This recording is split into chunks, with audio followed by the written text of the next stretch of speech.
Perkenalkan, kami dari kelompok 2, saya selaku moderator. Nama saya Mayla Rokayati, beserta anggota kelompok saya yang terdiri dari saya Alda Putasari, saya Rizka Maya Putri, saya Elma Novita Indonesiani, saya Rizka Selan, saya Ilham Saputra. Baik, di sini kami akan mempresentasikan hasil kerja kelompok kami. Simak video berikut ini. Assalamualaikum warahmatullahi wabarakatuh. Waalaikumsalam warahmatullahi wabarakatuh. Selamat pagi untuk kita semua. Selamat pagi.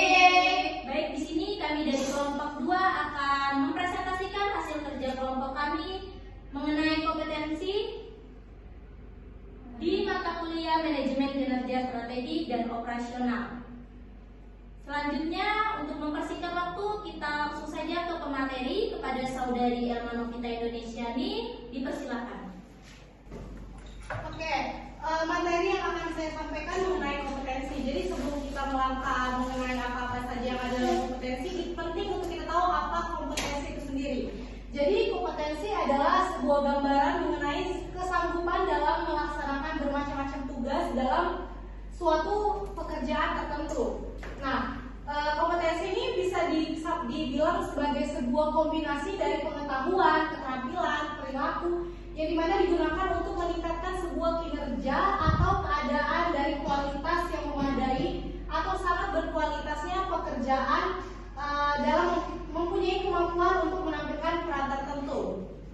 Dan kompetensi sendiri berdasarkan ahli disampaikan ini ada menurut Frieden dan Nilsson mengenai kompetensi. Jadi menurut Frieden dan Nilsson, kompetensi ini adalah sebuah kemampuan dalam mengerjakan sebuah pekerjaan yang perlu dilakukan pada saat berhubungan kerja secara produktif dengan orang lain dan lingkungan. Yang dimana kata kunci dari berhubungan kerja sendiri ini secara produktif menunjukkan adanya unsur hasil kerja. Jadi kompetensi sendiri ini mempunyai indikator mengenai produktivitas kerjanya. Dan di kompetensi sendiri ada model-model yang harus diperhatikan. Yang pertama mengenai penerimaan dan seleksi, yaitu penerimaan dan seleksi ini merupakan sistem dari rekrutmen yang berbasis kompetensi yang fokusnya pada metode screening yang dapat digunakan untuk menyeleksi jumlah kecil atau bagian dari kecil dari pekerjaan yang dari kelompok pelamar secara besar.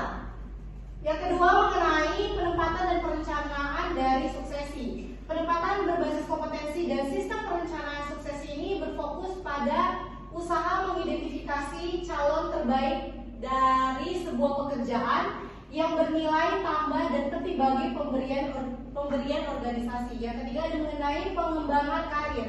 Nah, pada pengembangan karir ini kita dituntut untuk memiliki kompetensi untuk menaiki tangga karir dan pekerjaan yang dimiliki oleh suatu kelompok pekerjaan, yang dimana apakah dinilai kurang dalam kompetensinya tertentu yang akan diarahkan pada kegiatan pengembangan yang dirancangkan khusus untuk mengajar mereka meningkatkan atau mempersiapkan mereka untuk maju untuk mengemban tugas di masa yang akan datang. Yang terakhir mengenai membayar untuk kompetensi dan manajemen kinerja. Jadi sistem manajemen kinerja berbasis kompetensi ini menambah standar untuk hasil kerja dari sebuah pekerjaan. Standar dari hasil pekerjaan ini akan mengukur perilaku kerja yang dibutuhkan untuk mencapai tugas kerja yang secara khusus dan memenuhi tanggung jawab kerja terhadap kompetensi yang diperlihatkan oleh petunjuk kerja terbaik dengan nilai rata-rata.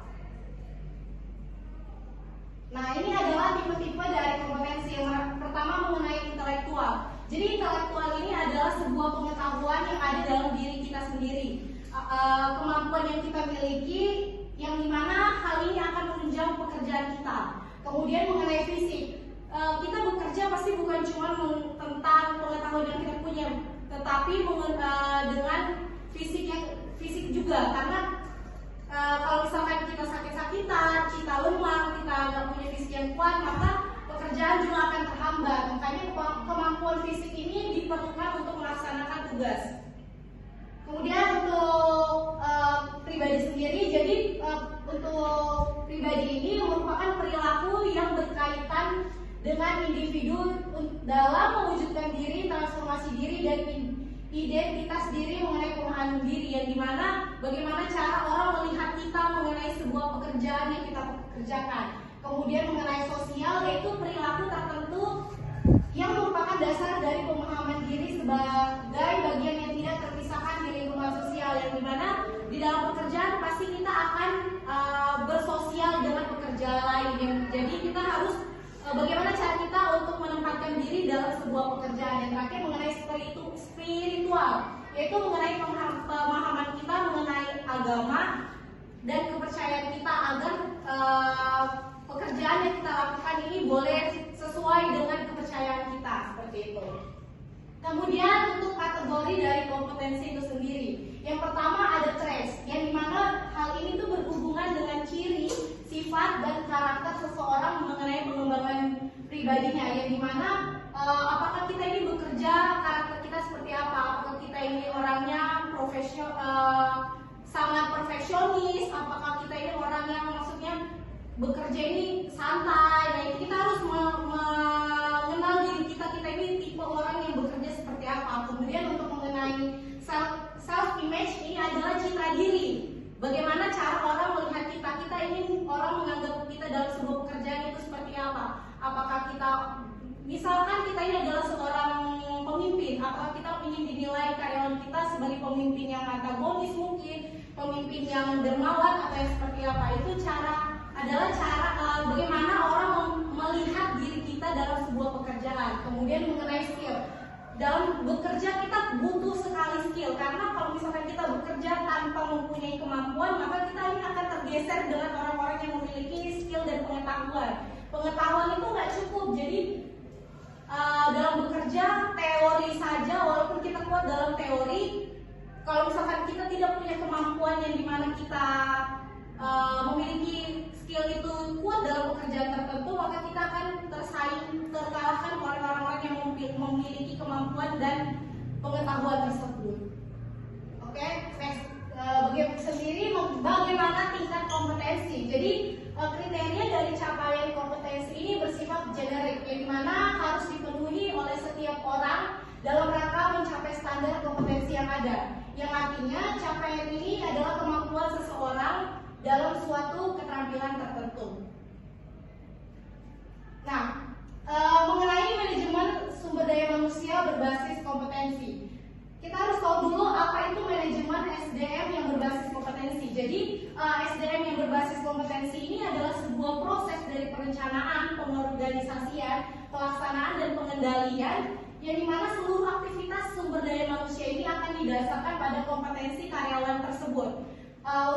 Bagaimana cara SDM itu mencapai tujuan dari sebuah perusahaan di mana tempat dia bekerja.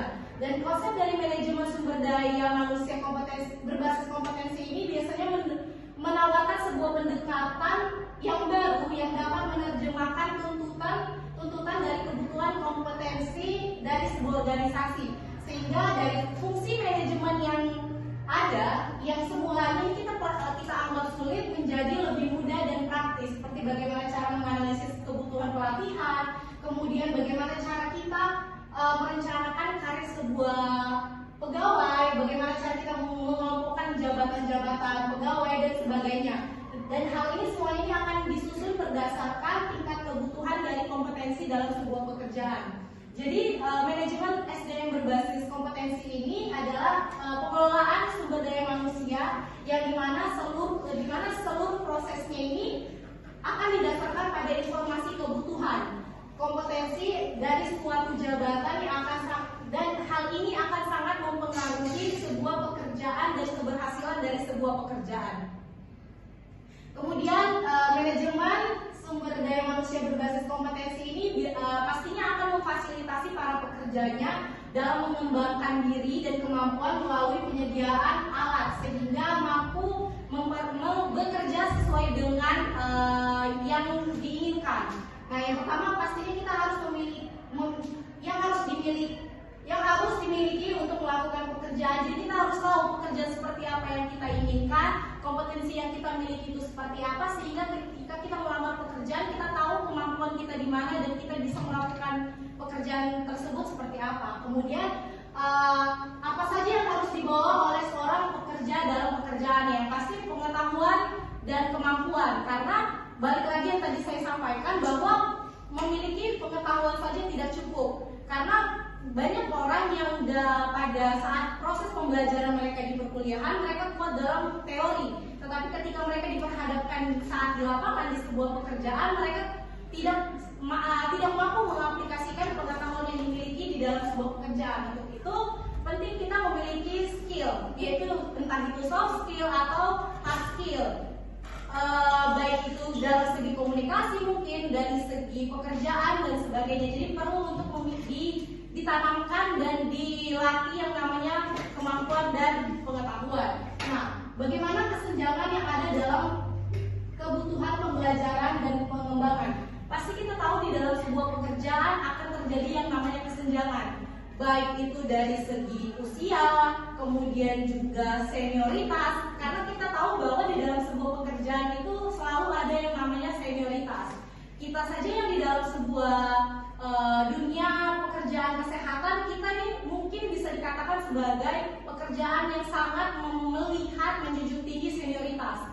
Mungkin seperti bidan, ada yang namanya bidan senior, dokter senior, perawat senior. Nah, untuk itu cara kita untuk meminimalisir sebuah kesenjangan di antara pekerja senior dan yang baru ini, yaitu dengan kita ikut di dalam ikut mengikuti cara kerja dari senior itu. Kita dekati mereka, jadi kita tahu cara menempatkan diri dengan orang pekerja-pekerja senior. Bagaimana cara kita menghadapi mereka, bagaimana cara kita untuk dapat bekerja sesuai dengan apa yang mereka harapkan. Karena pastinya setiap orang yang bekerja itu memiliki standar pekerjaannya. Jadi penting untuk kita tahu bagaimana cara untuk meminimalisir dari sebuah kesenjangan agar kita, walaupun kita ini masih junior, kita ini bisa sama-sama saling menghargai dalam sebuah pekerjaan. Kemudian aktivitas yang harus dilakukan untuk menutup kesenjangan. Tadi seperti komunikasi itu penting banget, karena biasanya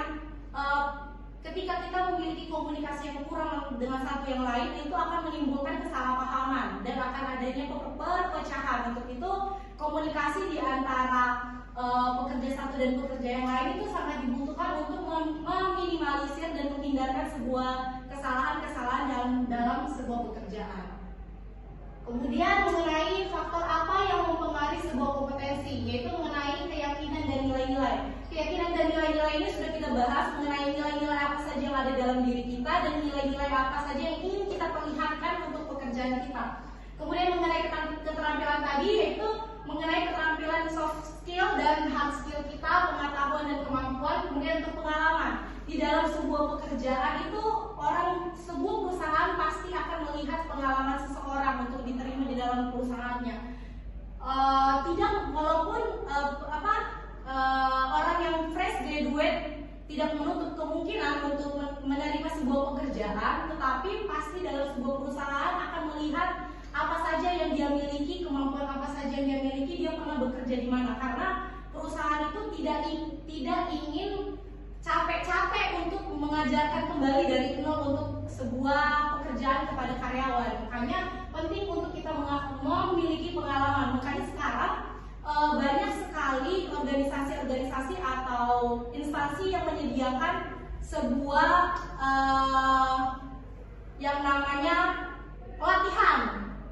Baik itu untuk SMA ada, untuk orang kuliah ada, untuk orang yang akan terjun ke dunia pekerjaan juga ada. Untuk itu kita perlu untuk mencari yang namanya memfasilitasi diri kita dengan sebuah kompetensi, sehingga kita ini mampu bersaing dengan orang-orang baru dan orang-orang yang sudah memiliki pengalaman.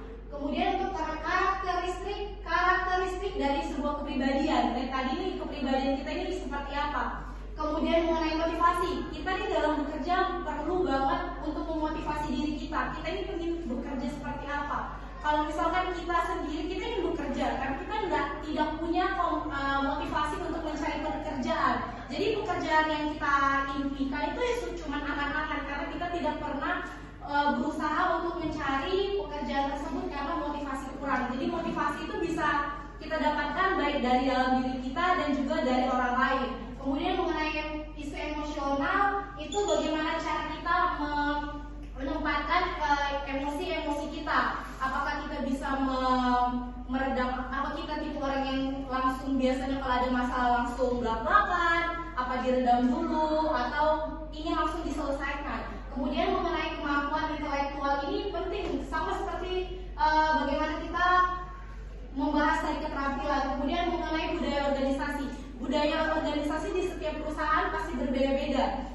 Balik lagi ke tadi kesenjangan. Nah, senioritas tadi itu masuk dalam sebuah budaya. Budaya di sana bahwa mereka menjunjung tinggi yang namanya senioritas, artinya segala hubungan senior ini perlu kita perhatikan, perlu kita pikirkan. Nah, ini akan biasanya budaya organisasi ini akan membuat kita mengikuti alur kerja yang ada di sana itu seperti apa. Baik, mungkin itu saja dari saya, kurang lebihnya mohon maaf. Terima kasih, saya ucapkan selamat siang. Siang. Kepada teman-teman yang ingin bertanya, saya persilahkan. Ya, silakan.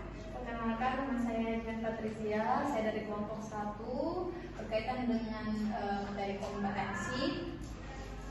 Saya ingin bertanya, pertama, adakah perbedaan standar kompetensi dari masa ke masa yang terjadi saat ini dengan beberapa tahun sebelumnya, dan bagaimana kompetensi ini berpengaruh saat ini dengan terjadinya kemajuan zaman, di mana kebutuhan pasti kan kebutuhan dalam kompetensi ini berbeda-beda dan kedepannya akan lebih berkembang. Dan berikan juga saran yang ditinjau dari kompetensi untuk kita sebagai calon fresh graduate dalam memantaskan diri untuk masuk ke dunia kerja ke depannya. Baik, terima kasih untuk pertanyaannya. Baik, langsung saya jawab aja ya, Jihan. Jadi pasti dari masa ke masa ada yang namanya perbedaan standar untuk memasuki dunia kerja. Mungkin tidak di masa orang tua kita dulu, syarat dari sebuah pekerjaan adalah yang penting dia mau bekerja keras, bisa bekerja dengan orang lain dan bisa beradaptasi dengan baik. Biasanya standarnya seperti itu.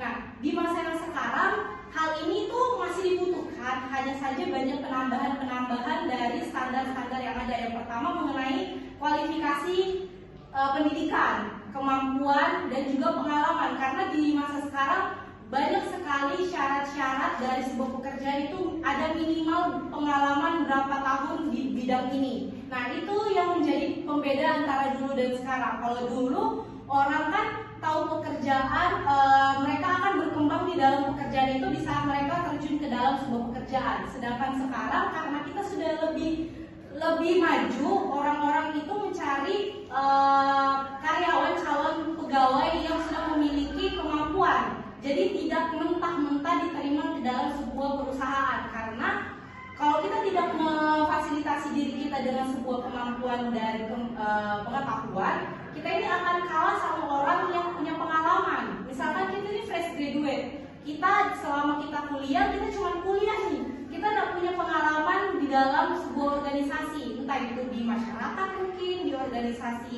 internal eksternal kampus. Nah, itu kan biasanya akan melatih kita, entah itu public speaking kita yang dilatih, relasi kita. Nah, makanya standar dari minimal berpengalaman itu penting, karena agar kita ini di dalam sebuah pekerjaan akan tahu kemampuan kita di mana. Jadi nanti di sebuah perusahaan itu mereka tinggal memfokuskan bagaimana apa yang menjadi kekuatan terbesar kita dalam sebuah pekerjaan. Kemudian saran apa tadi ya? Saran untuk kita yang dan saran untuk kita sebagai fresh graduate, apalagi kita ini masih kuliah, jadi butuh banget ya.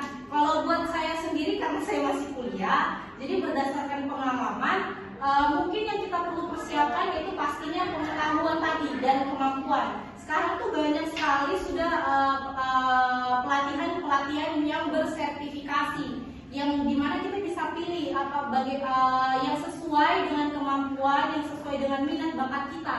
Jadi misalkan kita walaupun misalkan kita berkuliah tidak sesuai dengan jurusan, di dunia kerja nanti kita bisa kuliah bekerja tidak sesuai dengan kuliah kita, tetapi dengan passion yang kita mau. Misalkan saya kuliah di administrasi rumah sakit, tapi sebenarnya saya nggak suka berkuliah di sini, tapi saya punya passion di bidang interior. Nah, saya bisa memfasilitasi diri saya dengan mengikuti pelatihan misalnya desain, atau saya belajar dengan otodidak. Nah, itu kan jadi kalau misalkan nanti saya bekerja, saya tidak semata-mata langsung berpindah alih profesi.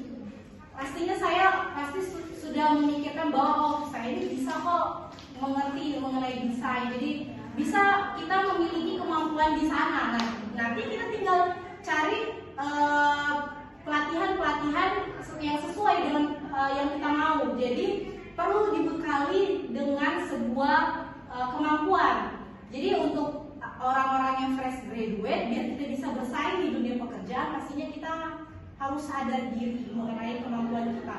Kita udah punya kemampuan nggak di dalam dunia pekerjaan? Kita sudah siap nggak untuk bekerja? Kalau misalkan kita sudah siap, kita sudah punya bekal pengetahuannya, kemampuannya, maka ketika kita terjun di dunia pekerjaan, kita tidak akan sesusah itu.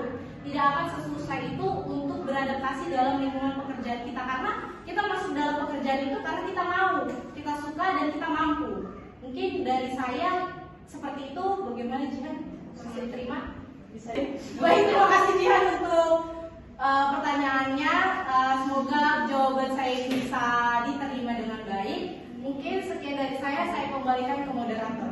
Baik, terima kasih kepada pemateri yang telah membawakan materi pada pagi hari ini. Demikian presentasi dari kelompok 2. Terima kasih kami ucapkan kepada teman-teman yang sudah mendengarkan dengan antusias pemaparan materi tadi. Saya selaku moderator pamit undur diri. Wassalamualaikum warahmatullahi wabarakatuh dan selamat pagi.